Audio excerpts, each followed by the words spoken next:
Woo! CHIT neighbors. It's like 666 degrees outside today. That's why I decided to come cut wood in the shade. Listen, I got to do some cutting with a STIHL MS361 and a Husqvarna 575, which is a heavy bitch because it's a powerful saw. And I'm a gimp. But if I want to sell big saws, I've got to be able to break big saws in. And so, unfortunately, sometimes I have to cause myself pain. I had neighbor Matthew here yesterday. Not the neighbor Matthew that's done me dirty on my lawnmower, but a neighbor Matthew that could potentially do me dirty on a 311. I advanced him for only partial payment so he could make a living still. I had been thinking when I chopped this big ass cedar tree down, boy, I wished I knew somebody that might buy this wood, because it's some good wood. But then at the same time, if I just chop whole trees down and don't cut them into firewood lengths, then I don't have enough wood to break my saws in. And then I got to thinking, I don't like cookie cutting because it's not very efficient, but it actually does make for okay firewood for outside, and you can technically throw it in a wood stove if you need to, if I wanted to. But the thing is, I'm trying to find a more efficient way to properly break my saws in, and I don't have a lot of big trees. I have tons of trees, but I don't have big trees, and I don't particularly like cutting down live trees for no reason. We are going to take this other cedar down, and I probably am going to just go ahead and clear this whole corner out, this portion right here. And then Matthew and I are supposed to hopefully in a couple of days try and find some big trees that we can clear out in the back there, because my property goes 5 acres back. And so we'll see what happens. I've been back there and there's some big trees that we're potentially going to sell, but the clearing to them and cutting some of the smaller stuff around them will help break in saws. Little saws, that's easy. For me, lugging a big saw around, oh hello fatty buntings, lugging a big saw around to limb and do stuff like what I'm about to do right now is I've got to get the rest of this tree to fall over. And I could go grab a rope and pull it. I probably should go grab a cable and try pulling it with my lawnmower, but my tires are so bald it gets zero traction. I don't want to drive a vehicle all the way over here. So I'm just going to tinker around with my saw, my 361. Hopefully I don't die. And try and notch this little bits at a different time as I see fit at hopeful pinch points, so that I can just get this thing to eventually roll one way or just drop straight down. Honestly, y'all will see. You've seen it in other videos. And so that being said, I've got to get right to work because right now there's lots of things that I can't control going on in my life, and I know I'm one to tell you all about it, but today I don't feel like it. I do, but I don't, because I just want my therapy of cutting wood, because these saws will be for sale, and right now I think the best thing I can do is, well, just keep trying to make some money in the ways that I can and not let myself be overwhelmed by things like Adam Hayes' recoil on his 266 SE not working properly again. Not let that bother me, because my neighbor has understood. He voided his warranty by taking that recoil off. No, listen, we're going to talk about that. We're going to help him out. You guys please understand, my warranty is at 100% my discretion, and I don't even necessarily consider it warranty coverage. It's the recoil is doing something funky, something simple might need replaced on it. He might need a new recoil. Regardless whether he took that damn recoil off or not, I was not available to help my neighbor when he finally got his damn saw. So we can say, oh, we got to be strictly business, and business is business, and this is my warranty, and you voided it. Yeah, I could do that. But on the same note, you have to stop and think, where was Adam Hayes when he took that recoil off? Well, my neighbor has been waiting since he got his damn saw that he's been talking to me about for months before it was ever his, even though it really was always his, I guess. And he finally gets it cutting wood, and it's not quite tuned in right. And again, I think, I don't want to throw anybody under the bus, but we have a carburetor way out of adjustment now, because a 32nd of a turn, a 64th of a turn is a significant difference on a carburetor. It does not take much on those carburetors. Sorry guys, my things are dry here that I got bit up by bugs or ivy or something. Anyways, and so essentially, for me, I'm thinking, yeah, if I was him, I'd have done the same shit, most likely. Because I'm thinking, okay, it's probably just something's caught, something simple. I'll just look at it. It's 4 little screws, no big deal. I'm a man, I can figure that shit out.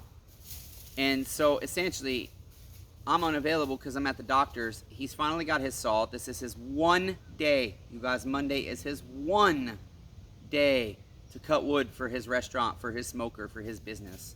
And so, see, I said I don't feel like talking about it. And now what are we doing? We're talking about it because this is live, guys. I just got off the phone with him, and we're still messaging as I was pulling these saws out to come cut with. But anyways, the bottom line being that whilst my neighbor does not feel done dirty, he also understands, well, shit, I guess this guy could have. I thought about that. He said, I was joking around. I said, you voided your warranty, neighbor. And technically, he did. But again, I don't have to be that asshole. I can say this is a man that supports my channel. This is a man that supports you neighbors. This is a man that supports the shed shop. And this is a man that in the middle of the night when he's smoking meats, if I'm not sleeping and I'll say, hey, you smoking meats? He will sometimes text me back, say, you know what? Yeah, what's up? And we will just talk if we can. We're both very busy, but we have, like a lot of you, odd sleep schedules. And so we talk. And essentially, you guys, that is... What is the point of all that story? Well, we're human beings, and just because a piece of paper has a certain, this is the stipulations, we have to understand we're operating in a messy world with thousands and thousands and thousands and really millions of variables that are involved just in the aspect of human behavior, human conscience, human mind, the processes we think through and go through, and why we make decisions, etc., etc., etc. And we just got to say, hey, okay, let's solve the problem together to where we're both happy and it can work out okay. And so that's what we'll do. My thing is, I'll do my best, he'll do his best. We're going to try and figure it out together, and we're going to teach you guys what we figured out was wrong with that recoil. And if there's still something wrong with that saw, what was wrong with it? Because if you go through an extensive, thorough process like I did with that saw, and then find out something's wrong with it after it's shipped that you thought you resolved, we want to figure out why did we not resolve it properly, because we don't want to send saws to our neighbors all the way across the country that don't work right. He wouldn't have had to take that recoil off if that recoil worked right. So yeah, I could say void my warranty, sorry neighbor, but again, he made that decision based on multiple variables. Oh, CHIT neighbors, there has gone my vaporizer pan. Multiple variables impacted his in the moment decision. And to me, it's like, it's no big deal. He really did just take the damn recoil off. Now, if this dude pulled his carburetor and his intake manifold or his top end or something else, we might have an issue. He's paying for all that shit, and I'll help him with my words as best I can in an instructional video as best I can. But he didn't do that. He pulled a recoil, you guys. That being said, I'm going to turn you down to the bench. Oh, just kidding, neighbors. I did that on purpose. I'm going to turn you over to the tree. And after I pause you and tune these saws in with a tack because I'm hurting real bad and don't want to waste time, I'm just going to tack them for now and then tune them by my ear after that. So my dog is watching something, probably a squirrel in a tree, so she will sit at the base of the tree thinking, I'll get that squirrel. I'll get it. It has to come down. But she doesn't realize the squirrel has already jumped to another tree. Let's get to work, damn it, neighbors. Ah, my shoulders hurt. I'll tell you guys all about the orthopedic surgeon too. I'm not happy.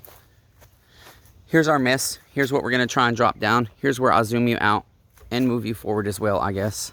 Should I move you over here, neighbors? Do you want to sit on the lawnmower? Oh, shoot. The tree is attacking you, neighbors. Do you like that? Because I don't feel like editing. I do it this way and be stupid whilst I set the camera up. Do you neighbors like it or not? Why is this thing in your way? Where is it coming from, neighbors? Which way do I need to move you? You need to move this way. You do. Okay. I had to put you way over in the mount. I'm not quite sure why. It must be the angle right now. Okay, so moving on. I got to pause you. Actually, you know what? Let's just see what the saws are doing. To hell with it. All I've done is idled them through a tank. And so I've not done anything to the high ends or low ends. And again, I'm going to start with the 361. Why? Because I had a neighbor ask me today and yesterday and the day before and the day before and the day before, well, how much is the 361? When will it be ready?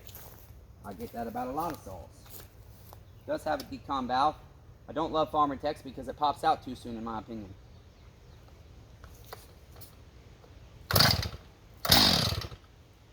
Hit it on the second pull. That's nice.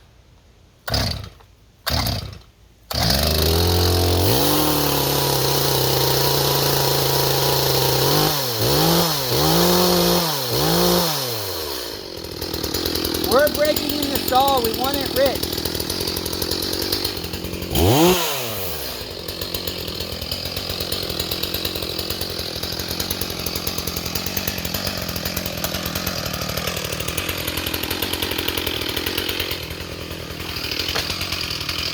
That's why you use the steam brake.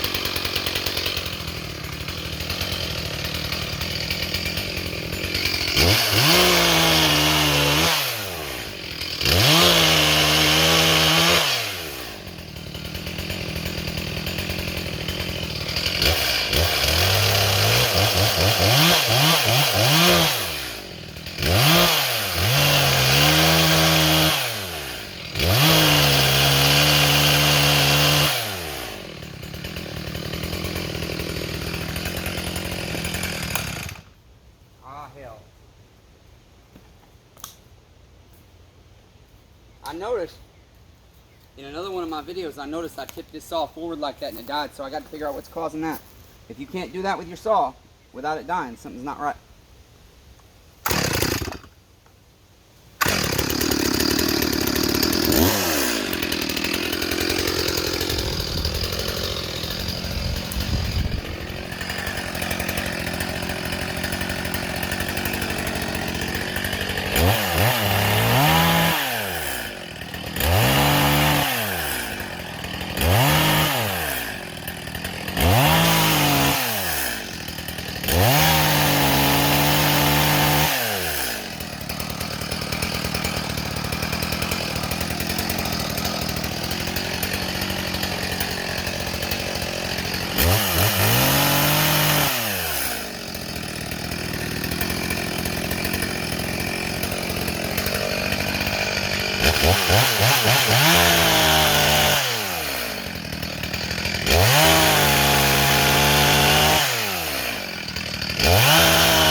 Yeah, I don't know why I'm having when you tip forward quick, dying.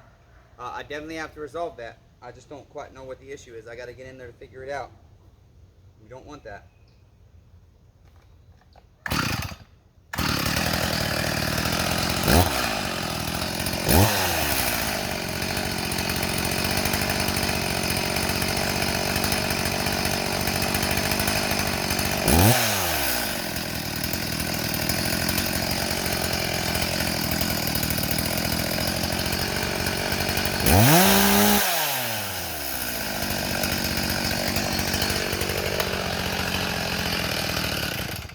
Yeah, that's odd.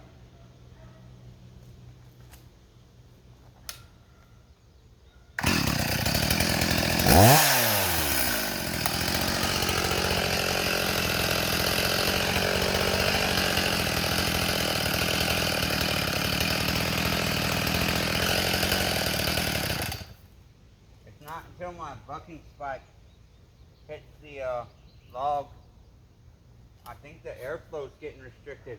I think we need to port the damn muffler is the problem, honestly. I think that's the problem, neighbors, if I'm being honest. CHIT. This is a bad idea. Don't do what the hell I do. I am stupid, just so you know, neighbors. I'm disabled, and I do dumb shit like this, and I regret it all the time. Okay? Don't do what I do, neighbors. Remember that. Where's my PPE, Karens? That bitch about me not wearing chaps and cutting wooden sandals and stuff. Can y'all see me through the twigs?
here's where the challenge comes into play. I really wanted to save this long piece of cedar, but I can't. I mean, I need wood to cut to break the saw in, and so I have no choice but to cut this wood up and fell more trees. Realistically, I could fell that tree, but this job's not done yet. So let's see what we can do. And I should be wearing pants because of the damn ivy. I didn't even think about it. It's just hot.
CHIT. Sometimes they do that when they're breaking in, but not very often. They die a little bit and then they just stop doing it. I don't know if this one's going to do that or not. We're still seating our rings, so.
That's a little butter.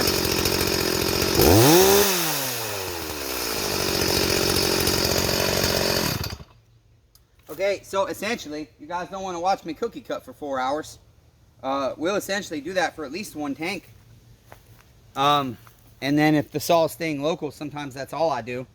But if it's not, I tend to go a little longer because I don't like CHIT like what's happening with Adam Hayes' saw happening. 32 minutes, holy CHIT. I wonder why it was so hot. Neighbors, I was thinking, I need to fell another tree. I really need easier wood to cut for this Husqvarna, like that cedar that's on the ground right now. But if I cut this one down, would you like to see what I'm thinking, neighbors? Come on back here.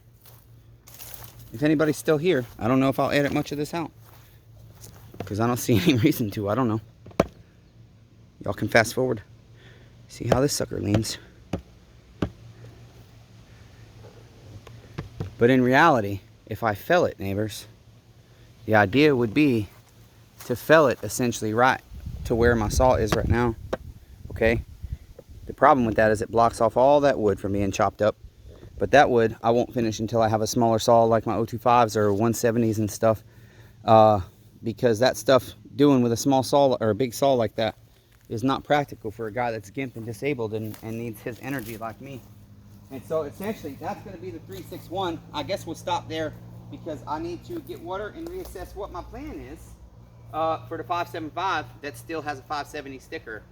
Even though I've ordered the 575 sticker, I haven't put it on yet, neighbors. But the reason I got to get out here and do this is because if somebody wants to buy these saws, I need them to be able to, because we've got gravel to buy and other things, and so I will just keep persevering. The mystery backpack blower won't give me its motor. It's doing me dirty. And then, yeah, that might be it for the day. I'm in pain, neighbors. That would be across the street, I think it is. And then, yeah, just other projects going on. I had a couple saws picked up today. Small dollar bills, but those small dollar bills are what gets me by. Those little $50 jobs are what gets me by. You know, yeah, it might take me 3 hours of work, but whatever. 3 hours of work at home in between petting my dog and doing everything else. Life, being able to lay down in the grass when I hurt this bad. I'll shut this camera off and I'll probably just lay here for an hour. I hurt that bad, and then I'll call the dog over to come help me out. That's what will most likely happen. But that's why I say, be kind to one another. Everyone's facing a battle. I'll tell you guys about the ortho doctor later. This has been the break-in process of the STIHL MS361 that had the mystery third arm. I'm calling it mystery third clip, but I'm calling it the third arm because it had a damn trunk out of its forehead. It had a damn arm, an arm like a human being, the freaking circus, third arm out of the forehead. That's what the hell this thing had. So I love all 8 billion of you, damn it. Let's keep persevering, damn it, neighbors. Till next time.